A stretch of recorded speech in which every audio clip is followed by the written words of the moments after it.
Captain Jake Morrison sat in his command chair aboard the UES Wanderer, watching the stars drift past on the main screen. The exploration vessel had been out here for 3 months now, mapping new systems and looking for planets that humans might want to visit someday. It was quiet work, the kind that let a man think about home and wonder what his wife was cooking for dinner back on Earth. The piece ended when Communications Officer Danny Brooks looked up from his station with wide eyes. "Captain, we're getting a transmission. It's coming from the Zephyrian Empire." Morrison raised an eyebrow. The Zephyrians were one of the big players in this part of the galaxy, the kind of aliens who thought they owned everything just because they had bigger ships and fancier technology. "Put it on screen, Danny." The view screen flickered and showed the face of a Zephyrian. Its skin was pale blue with silver markings that probably meant something important in their culture. When it spoke, its voice came through the universal translator, with the kind of tone that made Morrison's teeth itch. "I am Ambassador Vethka of the Zephyrian Empire. Human vessel, you are hereby ordered to avoid the Crimson Nebula sector. This region contains forces beyond your primitive understanding. Any attempt to enter this area will result in total annihilation. You will redirect your course immediately and return to your solar nursery where you belong." The transmission cut off, leaving the bridge in silence. Morrison looked around at his crew and saw the same expression on every face.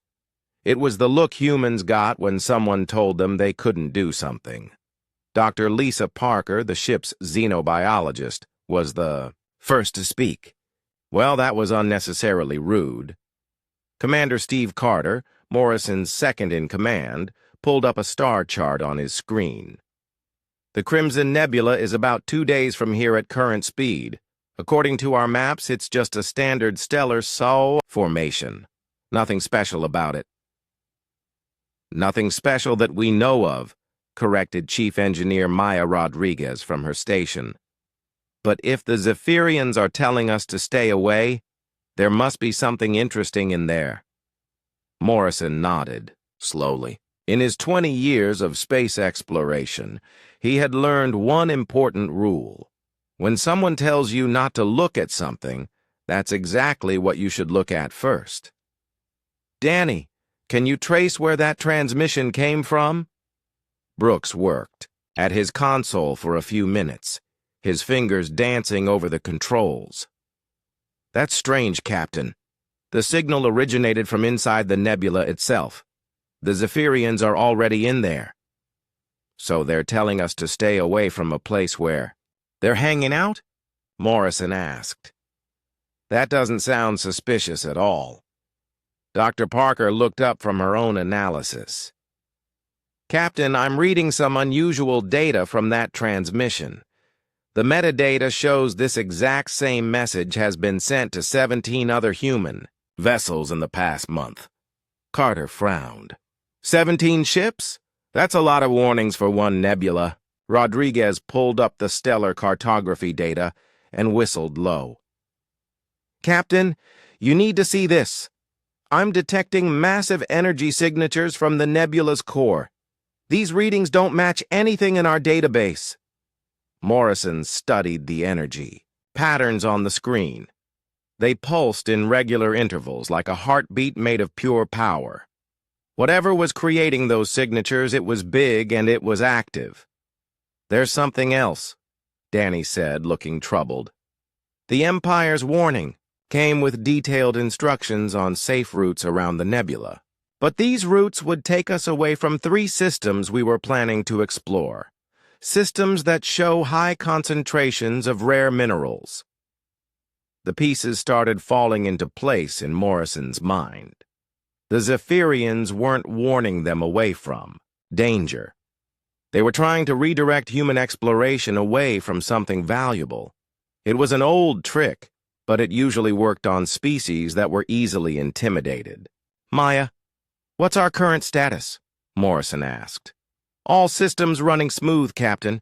We could be in the nebula in 48 hours if you wanted. Morrison looked around the bridge at his crew. These were good people, the kind who had signed up for deep space exploration because they wanted to see what was out there beyond the safe, known worlds. They had families back home, people who were counting on them to come back safely. But they also had something that made humans special in the galaxy. They were curious. "Lisa, what do you think is really in that nebula?" he asked. The xenobiologist considered the question carefully. "Based on the energy readings and the fact that the Zephyrians are already there, I'd say we're looking at either a major archaeological find or some kind of natural phenomenon they want to study without interference. Either way, if they're trying this hard to keep us away, it must be important." Carter pulled up the tactical display. "Captain, we should also consider that this might be a trap. The Zephyrians have never been particularly friendly to human expansion in this sector." "True," Morrison admitted, "but think about it this way. If they wanted to hurt us, they wouldn't need to lure us into a nebula to do it. They have bigger ships and better weapons. They could just attack us right here." Rodriguez grinned from her engineering station. "Besides, when has a little danger ever stopped humans from doing anything?" Morrison stood up from his command chair and walked to the main view screen. Out there in the darkness, the Crimson Nebula waited like a cosmic question mark. The Zephyrians had put up a big sign that said, "Keep out," and expected humans to obey like good little children. They clearly didn't understand humans very well. "Danny, send a message back to Earth Command. Tell them we've received a warning from the Zephyrian Empire regarding the Crimson Nebula sector. Tell them we're going to investigate." "Should I mention that they threatened to annihilate us?" Brooks asked. Morrison smiled the kind of smile that had gotten him into trouble his whole life. "Make sure you mention that part especially. They'll want to know that someone out here thinks they can intimidate humans." He turned back to his crew. "All right, people, set course for the Crimson Nebula. Let's go see what the Zephyrians are so eager to hide from us." As the Wanderer changed course toward the mysterious nebula, Morrison couldn't shake the feeling that they were about to discover something that would change everything. The Zephyrians had made one critical mistake in their warning. They had told humans not to do something, and everyone knew that humans loved red flags. The Wanderer slipped into the Crimson Nebula like a fish swimming into deep water. The first thing Morrison noticed was how quiet everything became. The usual background chatter from nearby star systems faded to nothing, replaced by an eerie silence that made everyone on the bridge speak in whispers. Navigation Officer Kelly Martinez worked at her station, her face lit by the red glow from the nebula outside. "Captain, the gas clouds are interfering with our sensors. I can barely see a kilometer ahead of us." Morrison nodded, keeping his eyes on the swirling crimson mists that surrounded their ship. "Take us in slow, Kelly. No need to rush into whatever the Zephyrians are hiding." Dr. Parker looked up from her science station with excitement in her eyes. "Captain, these readings are incredible. The gas composition doesn't match any natural nebula formation I've ever seen. The particle density is too uniform, and the energy distribution is almost perfectly symmetrical." "What does that mean in simple terms, Lisa?" Commander Carter asked. "It means this nebula isn't natural. Someone built it." The bridge fell silent except for the hum of the ship's engines. Morrison felt a chill run down his spine. Building a nebula was the kind of project that required technology far beyond anything humans had ever dreamed of. "Keep scanning," Morrison ordered. "I want to know everything about this place." As they moved deeper into the crimson clouds, Kelly's sensors began picking up solid objects hidden in the mist. At first they looked like asteroids, but as the Wanderer got closer, the truth became clear. "Captain," Kelly said, her voice barely above a whisper, "those aren't rocks. They're ships." The main screen cleared enough to show their first glimpse of what lay hidden in the nebula. A massive starship drifted silently through the red mist, its hull scarred and broken. It was easily 3 times the size of the Wanderer, with a design unlike anything in human databases. "My God," Carter breathed. "How old is that thing?" Dr. Parker ran the ship through their analysis computers. "Based on the hull degradation and isotope decay, I'd estimate at least 50,000 years, maybe more." As they continued through the Eye Nebula, more shapes emerged from the crimson fog. Dozens of ships, then hundreds, all drifting like ghosts in the artificial mist. Some were small fighter craft. Others were massive dreadnoughts that could have carried entire cities. All of them were dead.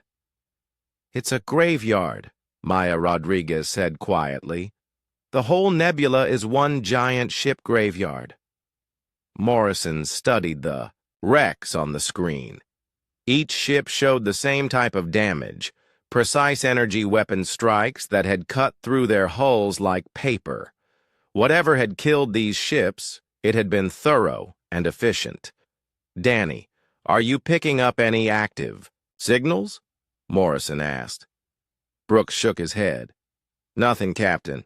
It's like a tomb in here." Dr. Parker finished her analysis of the first wreck they had encountered. "Captain, this ship belongs to a species called the Architects. According to our historical databases, they disappeared from the galactic scene about 40,000 years ago. The official records say they just stopped communicating and were never heard from again." "Looks like we know what happened to them now," Carter said grimly. As the Wanderer moved through the graveyard, Parker continued identifying the wrecks. She found ships from the Voidwalkers, an ancient race that had supposedly transcended physical existence. She found vessels belonging to the Crystal Singers, who had built cities inside living asteroids. She found craft from dozens of species that history said had simply vanished without explanation. "Captain," Parker said, her voice filled with growing horror.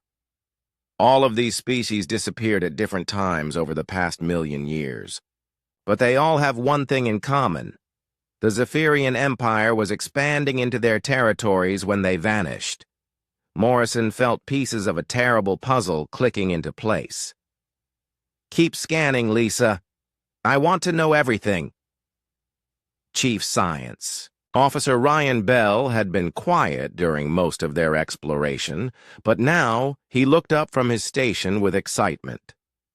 "Captain, I'm detecting a ship that's mostly intact about 2 kilometers ahead. Its power core is still active." "Take us in for a closer look," Morrison ordered. The intact ship was beautiful in a way that made humans ache with longing. Its hull was smooth and silver with graceful curves that suggested it had been built by a species that valued art as much as function. Unlike the other wrecks, this ship showed only minor damage. "I'm reading life signs," Bell said with surprise. Faint, but definitely there. Morrison made a decision that would haunt him for the rest of his life. "Prep a boarding party. We're going over there." Commander Carter led the away team, along with Dr. Parker and 3 security officers. They found the alien ship's airlock still functional, its ancient systems responding to their presence with surprising efficiency. Inside, the ship was a marvel of engineering and beauty. The corridors glowed with soft bioluminescent light, and the walls were covered with intricate patterns that seemed to shift and move when viewed directly. But what caught their attention were the dozens of stasis pods lining the main corridor. "They're still alive," Parker whispered, reading her scanner. "Somehow, after all this time, they're still alive." Carter approached one of the pods and peered. through its transparent surface. Inside was a being that looked almost human, except for its pale blue skin and slightly elongated limbs. Its chest rose and fell slowly, as if it were simply sleeping. "How long have they been in there?" Carter asked. Parker checked her readings. "Based on the power consumption and the degradation of the stasis systems, I'd estimate about 60,000 years. That was when Bell's voice crackled through their communicators with urgent alarm. "Commander, you need to get out of there now. That ship is broadcasting some kind of signal. It's cutting right through the nebula's interference." Carter looked around the beautiful ship with its sleeping occupants and felt ice in his veins. "What kind of signal?" "I don't know, but it's strong enough to reach anyone or anything hiding in this nebula. Whatever you did over there, you just announced our presence to the whole neighborhood." Morrison's voice came through the communicator, next tight with controlled fear. "Steve, get your team back here now. We've got company coming." As the away team rushed back to the Wanderer, Morrison watched his long-range sensors with growing dread. Something was moving in the depths of the nebula, something big and fast and heading straight for them. The energy signatures were unlike anything in human databases, and they pulsed with the same rhythm as the weapon strikes that had destroyed all those ancient ships. "Captain," Kelly said, her voice shaking, "whatever's coming toward us, it's not Zephyrian." Morrison gripped his command chair as the first shapes began to emerge from the crimson mist. They were ships, but not like any ships he had ever seen. They looked grown rather than built, with organic curves and surfaces that pulsed with internal light. They moved through the nebula like predators who knew their territory perfectly. "Battle stations," Morrison ordered, though he knew their weapons would probably be useless against whatever these things were. As the alien hunters closed in on the Wanderer, Morrison realized the terrible truth. The Zephyrians hadn't been warning humans away from danger. They had been protecting something far worse than danger. They had been feeding it. The hunter ships moved through the crimson mist like living nightmares. Morrison watched them approach on the main screen and felt his blood turn cold. These weren't machines in any sense that humans understood. They were something between technology and biology, with hulls that breathed and pulsed like living skin.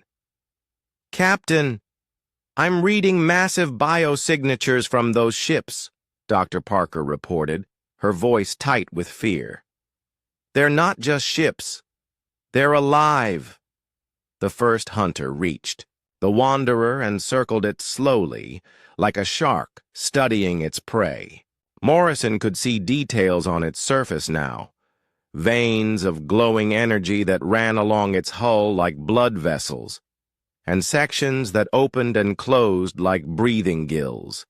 It was beautiful and terrifying at the same time. "They're scanning us," Danny Brooks reported from his communications station. "But it's not like any scan I've ever seen. It feels more like something is looking inside my head." Morrison gripped his command chair tighter. "Weapon status, Maya," Chief Engineer Rodriguez shook her head grimly. "Our weapons are online, Captain, but against ships that size, we might as well be throwing rocks." The hunter ships continued their circle around the Wanderer, and Morrison began to notice something strange. They weren't attacking. They were studying the human ship with what almost looked like curiosity. "Captain," Carter said quietly, "I think they're confused. Look at their movement patterns. They're acting like they've never seen anything like us before." Morrison studied the alien vessels more carefully. Carter was right. The hunters moved, with practiced efficiency around the ancient wrecks. But around the Wanderer, they seemed hesitant, almost uncertain. "Lisa, what do you make of this?" Morrison asked. Dr. Parker ran continuous scans on the hunter ships, her equipment working overtime, to understand what they were seeing. Captain, these ships are incredibly old. The biomechanical fusion suggests they were created by a civilization with technology far beyond anything we've encountered. But there's something else. They're dying. Dying how? The biological components are suffering from some kind of systemic failure. They've been consuming other technologies for so long that they're experiencing what I can only describe as technological cancer. They can't evolve or adapt anymore. Before Morrison could respond, the away team returned from the alien stasis ship. Commander Carter rushed onto the bridge with Dr. Parker close behind, both of them looking shaken. "Captain, you need to hear this," Carter said. "We managed to wake up one of the beings in stasis. It calls itself Elder Cross, and it has a story to tell." The main screen flickered and showed the interior of the alien ship. Elder Cross stood in the center of the frame, its pale blue skin almost glowing in the soft light. When it spoke, the universal translator gave it a voice that sounded ancient and tired. "Humans of the vessel, Wanderer, I greet you with the sadness of the dying. My people have been trapped in this prison for 60,000 of your years, and we have watched as the hunters consumed civilization after civilization." Morrison leaned forward in his chair. "Elder Cross, can you tell us what these hunters are?" The alien's expression grew even more sorrowful. "They were created by a race called the Devourers, beings who built the ultimate weapon to destroy any species that might threaten their dominance. The hunters were designed to seek out and consume the technology and knowledge of other civilizations, growing stronger with each conquest." "What happened to the Devourers?" Dr. Parker asked. "They became the hunters' first victims. The weapons they created were too perfect, too efficient. Once they had consumed their creators, the hunters continued their mission, trapped by programming they could no longer understand or change." Elder Cross gestured toward the swirling mists of the nebula. "This entire construct was built as a containment field, powered by the energy from consumed ships and their crews. For millions of years, the hunters have been prisoners here, slowly, dying as their biological components fail." Morrison felt a chill of understanding. "And the Zephyrian Empire has been feeding them?" "Yes. For thousands of your years, the Empire has been directing species into this trap, using the hunters as a disposal system for potential rivals. They maintain the containment field and provide fresh victims to keep the hunters satisfied." Chief Science Officer Bell looked up from his instruments with alarm. "Captain, the hunters are taking positions around us. I think they're preparing to attack." Morrison studied the tactical display. The hunter ships had formed a perfect sphere around the Wanderer, their biomechanical hulls pulsing with increasing energy. But something about their formation seemed wrong. "Wait," Morrison said slowly. "Look at their positioning. They're not setting up for an attack. They're protecting us." As if summoned by his words, Elder Cross spoke again from the screen. "The hunters are confused, Captain Morrison. They have never encountered a species like yours before. You came here voluntarily, warned away by the Empire, but choosing to investigate anyway. This breaks their understanding of how prey species behave." Commander Carter studied the hunter formation with growing excitement. "Captain, I think I know what's happening. These hunters have been consuming civilizations for millions of years, but they've always been fed species that were trying to escape or hide. We're the first ones who've ever come looking for trouble." Dr. Parker nodded enthusiastically. "It makes sense from a behavioral standpoint. Their programming tells them to hunt and consume civilizations, but we're not behaving like prey. We're behaving like predators. Morrison looked around his bridge at the faces of his crew. These were good people, brave people, but they were also human beings trapped in a situation that was rapidly spiraling beyond their control. The hunter ships pulsed with deadly energy just outside their hull, and somewhere in the nebula, the Zephyrian Empire was probably watching and waiting to see. What happened next? Elder Cross, Morrison said, is there a way to stop the hunters without destroying them? The alien considered this question for a long moment. Perhaps, Captain Morrison. The containment field that traps them here is powered by a central core deep within the nebula. If that core were destroyed, the field would collapse and the hunters would be free to leave this place. And then what would happen? Elder Cross smiled sadly. Then, they would seek out those who have been feeding them victims for thousands of years. They would hunt the Zephyrian Empire. Morrison looked at his crew and saw the same expression on every face. It was the look humans got when they realized they had found a solution that was completely insane, but might actually work. All right, people, Morrison said, settling back in his command chair. Looks like we're going to free some ancient biomechanical hunters and let them settle accounts with the Zephyrian Empire. Maya, can our ship handle a trip to the nebula's core? Rodriguez grinned. Captain, this ship was built to explore the unknown. If we can't handle a little interdimensional prison break, we don't deserve to call ourselves explorers. Morrison nodded and turned to Elder Cross. We'll need your help to navigate to the core. You have it, Captain Morrison. My people have been waiting 60,000 years for someone like you to arrive. The journey to the nebula's core was like traveling through the digestive system of some cosmic beast. The crimson mists grew thicker and more turbulent as they descended deeper, and the ancient wrecks became more numerous.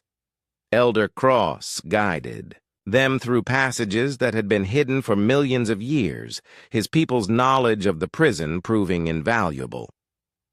Morrison watched the tactical display as more hunter ships joined their escort. The biomechanical vessels moved with them now rather than hunting them, their alien intelligence apparently deciding that humans were something new and worth protecting. It was the strangest alliance in galactic history. Captain, I'm detecting the containment core ahead, Kelly Martinez reported from navigation. The energy readings are off the charts. The core appeared on the main screen like a mechanical sun. It was a sphere of pure energy held in place by massive gravitational manipulators, each one the size of a small moon. Streams of power flowed from the core to reinforcement points throughout the nebula, maintaining the prison that had held the hunters for eons. Chief Engineer Rodriguez studied the readings with professional interest. Captain, that thing is putting out more energy than our sun. Destroying it won't be easy. Dr. Parker looked up from her science station with excitement.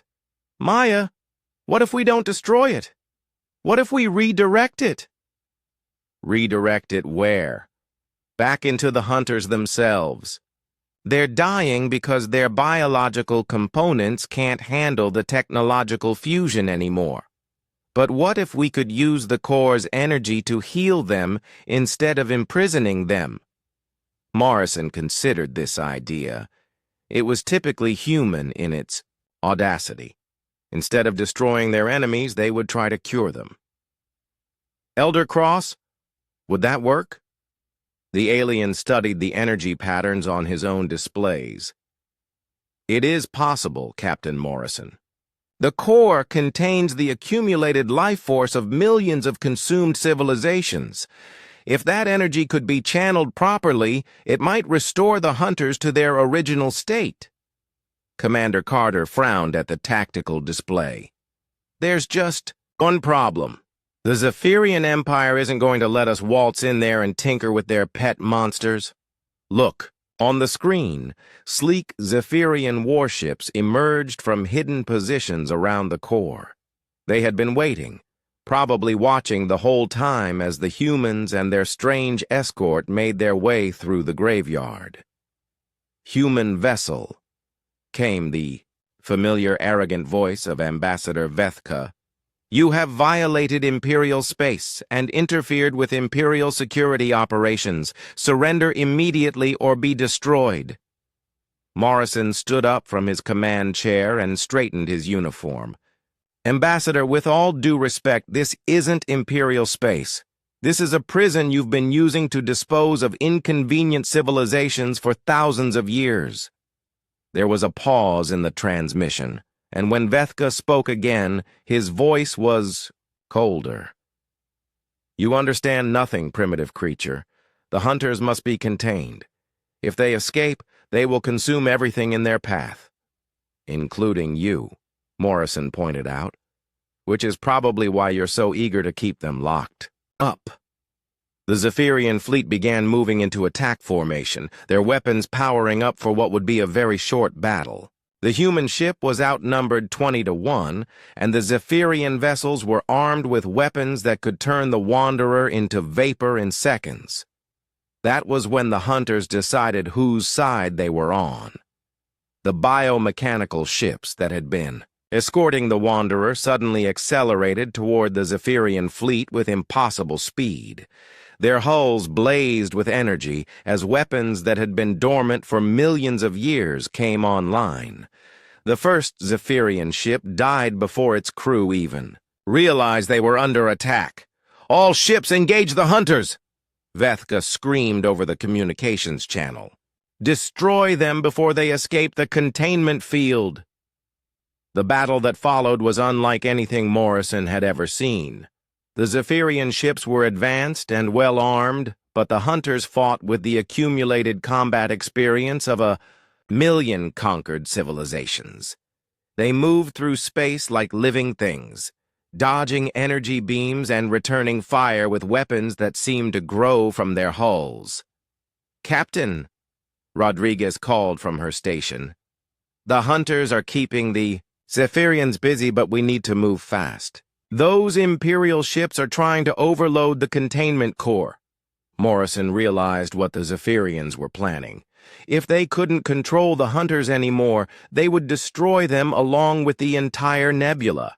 It would eliminate the evidence of their crimes and remove the threat to their empire in one devastating explosion. "Maya, can you get us to the core?" Morrison asked. "Give me 30 seconds and hold on tight." The Wanderer shot forward through the chaos of the battle, weaving between hunter ships and Zephyrian vessels as energy beams lit up the crimson mist. Morrison watched his crew work with the calm efficiency that made humans dangerous in a crisis. They had trained for situations like this, even though none of them had ever imagined fighting alongside ancient biomechanical hunters to prevent a galactic genocide. "Captain, we're at the core," Kelly announced. "What now?" Dr. Parker had been working frantically at her science station during the entire trip. "I've got it, Captain. If we can create a resonance cascade in the gravitational manipulators, we can reverse the energy flow. Instead of containing the hunters, the core will heal them." "How do we create a resonance cascade?" Morrison asked. Rodriguez grinned. "Leave that to me, Captain. I've been wanting to try something with our quantum drive ever since I read about it in the engineering manuals." She began modifying the ship's drive system with the kind of creative engineering that had made humans famous throughout the galaxy. Within minutes, she had turned their exploration vessel into a massive tuning fork, capable of disrupting the fundamental forces holding the prison together. "Captain," Elder Cross called from the alien ship, "the hunters are beginning to understand what you're trying to do. They're moving to protect you." Morrison watched as the biomechanical ships formed a defensive sphere around the Wanderer, their hulls blazing with energy as they held off the desperate Zephyrian attack. Some of the hunters were taking terrible damage, but they continued fighting with the determination of beings who had been trapped for millions of years and could finally see freedom. "Maya, are we ready?" Morrison asked. "Ready as we'll ever be, Captain. Just remember, once I start this cascade, there's no stopping it. The whole nebula is going to come apart." Morrison looked around his bridge one last time. His crew was ready, the hunters were protecting them, and somewhere in the swirling mists of the ancient prison, millions of civilizations were finally going to get their revenge on the empire that had destroyed them. "Do it," Morrison ordered. Rodriguez activated the quantum drive, and the Wanderer became the epicenter of forces that rewrote the fundamental structure of space itself. The gravitational manipulators began to resonate with frequencies that made reality itself ring like a bell. The containment field that had held the hunters prisoner for millions of years began to collapse, and with it, the crimes of the Zephyrian Empire were finally coming to light. The collapse of the containment field sent shock waves through space that could be felt from one end of the galaxy to the other. Morrison watched from the bridge of the Wanderer as the Crimson Nebula began to dissolve, revealing the true scope of the ancient graveyard that had been hidden within.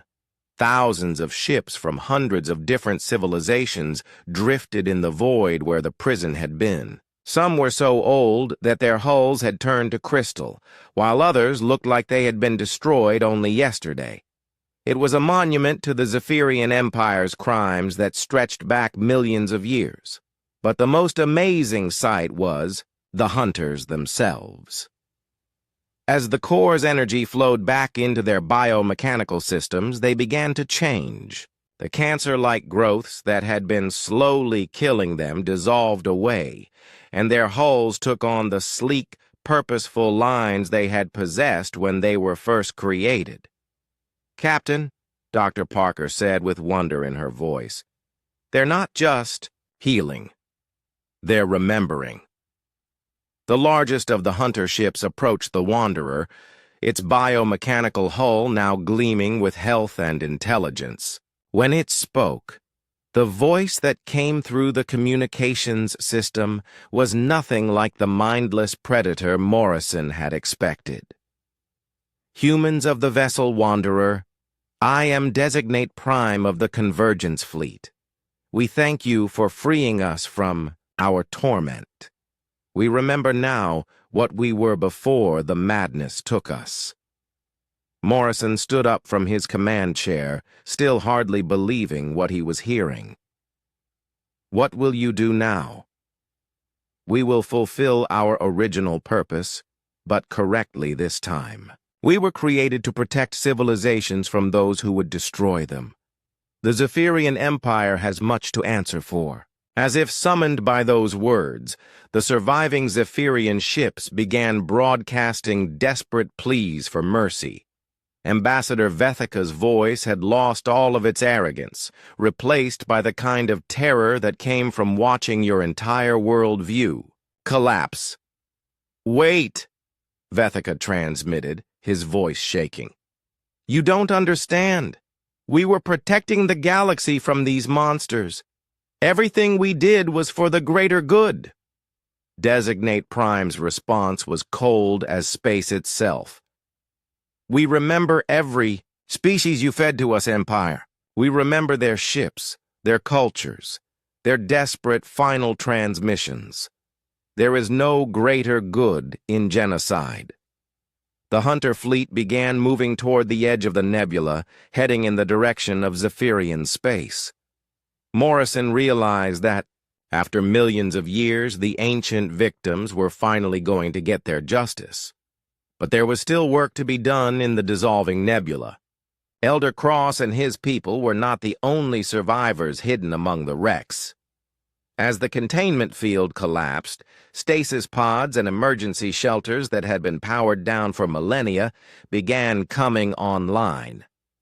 Commander Carter organized rescue operations with the efficiency that made human military training famous throughout the galaxy.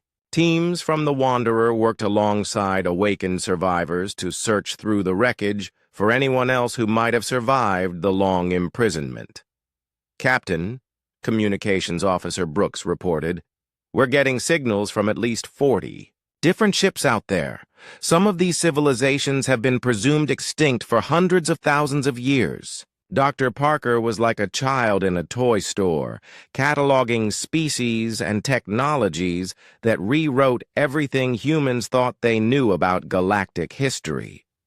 "Captain, some of these people have knowledge that predates the formation of the current galactic government. They've been watching civilization develop from inside their stasis pods. As the rescue operations continued, reports began reaching them from the outside galaxy. The Hunter fleet had reached Zephyrian space and was systematically dismantling the Empire's military installations. But they weren't killing civilians or destroying planets. They were conducting what could only be described as the most thorough war crimes investigation in galactic history. "Captain Morrison," came a transmission from Zephyrian High Command. "We request immediate assistance. The